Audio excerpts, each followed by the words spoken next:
because the theories are new, like neuroplastic itself, I've tried sometimes to explain it. And, these things require names. So I made up a name called brain engagement. Now, let's be clear, because many people are aware of this thing called brain entrainment. Entrainment and engagement. Entrainment, which I've worked with for decades, is based on this thing called the frequency following response. Way back in the end of the 1930s, it was recognized, because there was enough early monitoring equipment to kind of measure things in the brain, that if you do a regular signal, repeated regular signal, that signal, it could be sound, it could be light, it could be any kind of magnetic pulsing. They didn't know magnet then. But that the brain will begin to follow the frequency of the signal. So the brain has this thing called a frequency following response. So if I flash a light or give a tone at 12 hertz, and I keep doing it, bit by bit, first the signal does this thing called superimpose. It makes the brain start to do that. And there have been a lot of studies. It works. It usually takes, the studies more or less agree, about 6 minutes of continuous stimulation.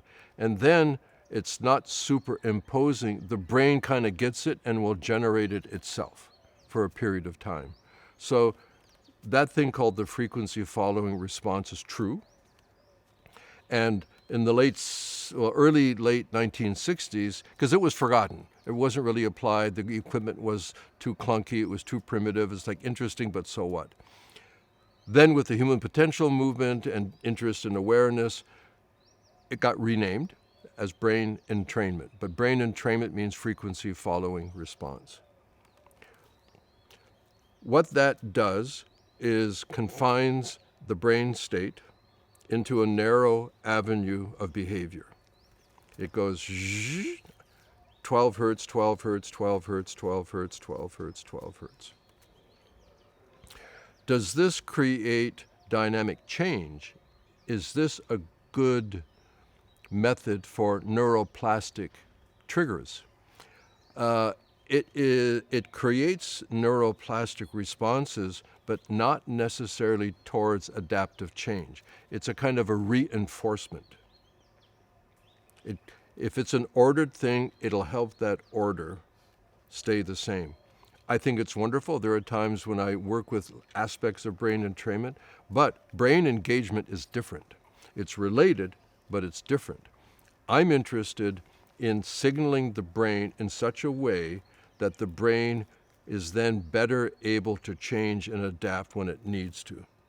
So brain engagement is a term, as far as I know, that I came up with, and it points towards something unique and different. We'll look more at how it works neurologically, but I want to create this understanding, this distinction, that if you go back to early definitions that I offered from Gregory Bateson, what is information? Information is news of change. Information is a difference that makes a difference. If you look at brain entrainment, not a criticism, just a fact, the signal does not change. It repeats endlessly or for long periods of time. That's how you get the brain to start to follow that frequency, is by not changing it. If you have a certain rhythm, bit by bit, you can dance to the rhythm. But if the rhythm is changing all the time, it's very difficult to follow that because it's changing. So brain engagement processes work at a fundamental level of information. It helps the brain encounter and utilize information for change. That's why I give it you try to engage the brain in a process.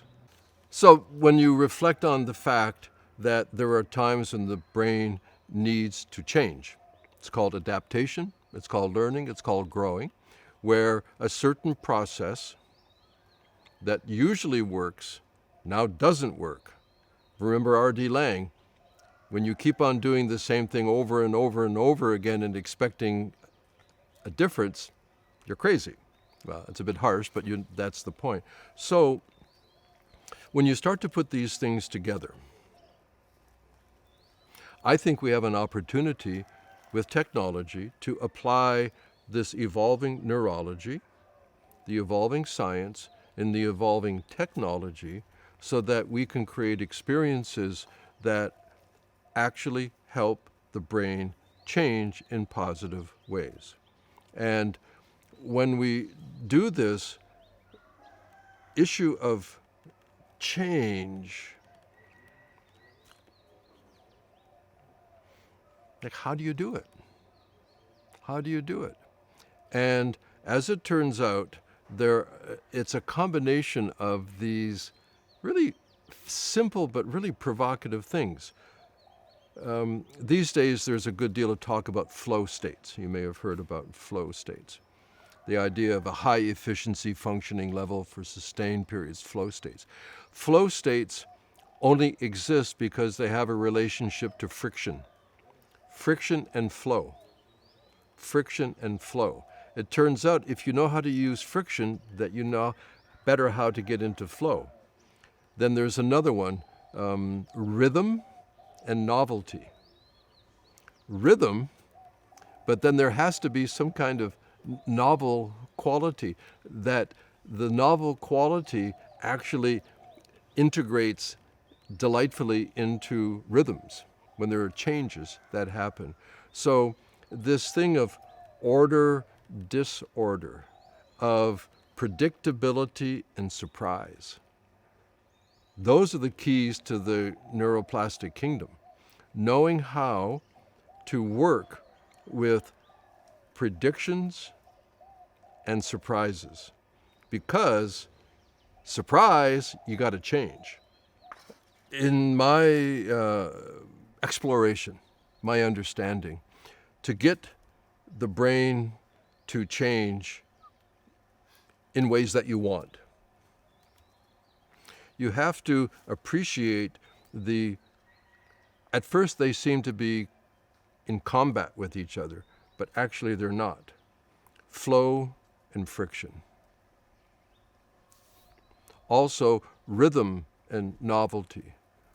Order, disorder. Prediction and surprise. That's the game. That's the game. Because in theories of brain, theories of mind, the brain is oftentimes rightly called a prediction generator. A prediction generator. I'll explain more. Also, it's called an anticipation machine. It always wants to anticipate. Why? Because it wants to survive. It wants to survive. So this concept of prediction and surprise, technically the surprise is called a prediction error. Okay, I have glasses, and these are the so-called progressives. So they're bifocals, but not bifocals. They work really well. It takes a little while to adjust. However, I have found that it screws up my prediction ability a lot when I go up or down stairs. Because when I look down at the stairway, I'm looking through the reading part. So where my eyes tell me the step is, it isn't there. It's a little bit different because the lenses make it look closer than it really is. So now, when I go up and down stairs, I have to do it more carefully. Why? Because there's a constant error in the prediction. It's a prediction error. Surprise, the step isn't there where my glasses tell me it is. So this is the signature of top-down awareness, top-down consciousness. It is based on patterns that you've created from past experience. That's really, really good. You know, okay, I have a home up in the mountains, and I can be walking through, I won't call it a garden, through the land, and I look down and oh, there's a snake. I look down again, it's a garden hose. That's an example of a prediction error. I got surprised. Why? Because over time, I've had enough experience that I have to be careful about a snake.